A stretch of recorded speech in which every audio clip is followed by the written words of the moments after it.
Well, good morning. Happy Wednesday. Just take a look at this beautiful sunrise we're starting to see over Dublin this morning. That makes you want to get up and start your day. The time is 6:30 on this August 10th. I'm Caitlin Heck. And I'm Wanye Reese. I have a feeling this Wednesday is going to be a great day. Absolutely. We're claiming it right now, Alex. Yeah, I mean, with a sunrise like this, how could it be bad? Take a look at this across downtown Dublin this morning. We're seeing this on other cameras as well. But yeah, a fantastic sunrise down there in Lawrence County. Also a great sunrise on a new school year. Lawrence County headed back for their second day today. Temperatures in the area, the maps kind of matching the sunrise as well with those oranges and yellows. 72 in Warner Robins, 72 in Cochrane, as well as in Dublin, Wrightsville, Sandersville, Forsyth, Roberta, Thomaston, Butler, Montezuma. Everybody's at 72 this morning. Well, not everybody, but a lot of people are at 72 this morning, and that's going to be how we're starting our Wednesday. So again, looking at these temperatures in the mid to low 70s across the area, actually 69 down in McRae. But the radar picture, seeing some low level moisture. This is the radar picking up on the clouds across the area. I don't think these are actually sprinkles, but again, if you are seeing a sprinkle at your location, hop on my Facebook page and let me know. We did see showers and storms last night. Today, we're going to do much of the same with about a 40% chance of rain and a majority of the activity coming later in the day with a high temperature right around 91. So in a few minutes, we'll talk about the changes on the horizon. We've got a front arriving on Friday, bringing lower humidity for the weekend, and more about that sunrise. It's all coming up in a few minutes. Be real safe. Be watchful. Be mindful who you talk to. You can't talk to everybody out here. This morning, we're taking a closer look at recent crime in West Bibb County as people living there voice concerns. That's right. Sabrina Watson has called Macon home for over 30 years. She worries about everyone's safety now. Now, Watson says that's heightened after two situations in less than a week at the Walmart around her neighborhood. Around 1:30 yesterday afternoon, a car crashed into a tree at the store on Harrison Road. At the time of the crash, some people reported hearing shots. However, Bibb investigators say they don't believe any shots got fired and no one was hurt. This news comes after an attempted armed robbery this past Friday night in the store parking lot that left a man dead. The Walmart is in Commissioner Al Tillman's district. He wants young people to know that violence is an option that you do not have to choose. Young folks need to realize that there are new opportunities, that technical schools offer great services, and there are second chances out there that you can receive. You don't have to shoot anybody. You don't have to have a gun.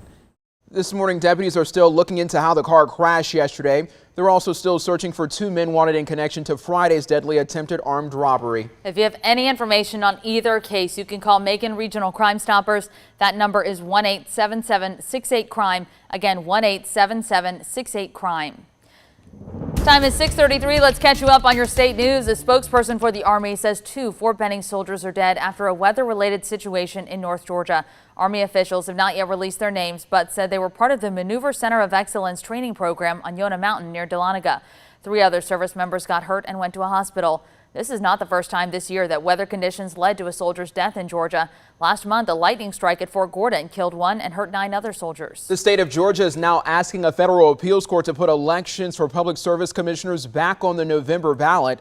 The appeal came Monday after a federal judge last week found that statewide election or at-large voting of Georgia's 5 commissioners illegally dilutes black voting power. The state is requesting the 11th Circuit to issue a stay by Friday that would allow Georgia to print ballots with 2 commission elections.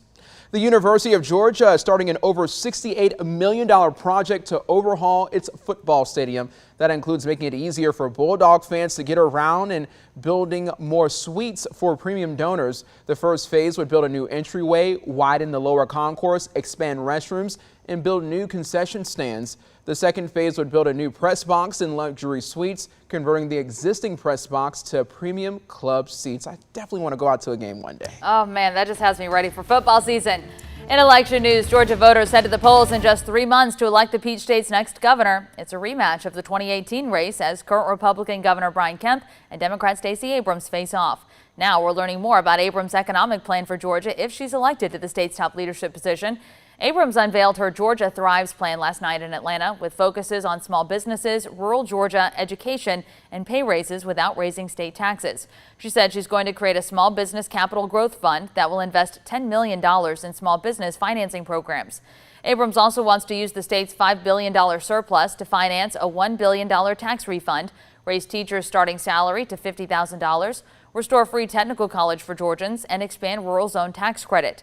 Another priority includes calling for a constitutional amendment to allow sports betting in casinos in Georgia. Our station in Atlanta reports that tomorrow Governor Brian Kemp plans to announce another round of state checks issued to taxpayers because of that huge surplus. It's the second time this year that's happened. WXIA reports it's likely to be a two-pronged tax rebate, one for people who pay income taxes and another for those who have been seeing their property taxes soar during the real estate boom. Before that, today, Governor Brian Kemp's office says the state's top leader will make a special economic development announcement of statewide significance. That's happening at the Georgia Capitol at 4 this afternoon. We'll keep you posted when we learn more. It's 6:35 tomorrow. You can share your thoughts on a railroad project plan for Hancock County. It comes as a railroad base in Sandersville plans to build new tracks there. To do that, they'll need to buy some private property or get a court's permission to take it. But not everybody in town is on board. Elizabeth Scott says the tracks would pass through her backyard. The railroad company says the work would affect around 18 properties, but Scott says just 4 homeowners got letters from the Sandersville Railroad Company. How could you just infringe upon people's privacy and just take it into your own hands to build a railroad on somebody's property? How would you like it if somebody did that to your property, your peace and tranquility of your life? A spokesman with the railroad company says they are working with landowners to acquire the land and anticipate starting the project next year. They encourage the community to come to their open forum tomorrow night in Sparta. It happens from 6:30 to 8 at the Hancock Youth Center. An idea to open a new position for an airport director could be taking flight in Bibb County. Commissioners advanced a plan yesterday to make that happen. Middle Georgia Regional has always had a director in the top spot, but lately the county's used a management company. Mayor Lester Miller says that company's contract is just about up, so they're looking to put the director on the county's payroll. Henry Lowe heads Lowe Aviation, a staple in Macon's airport community, and says whoever takes that job will have several responsibilities. Has to abide by all the rules of the FAA for an air carrier.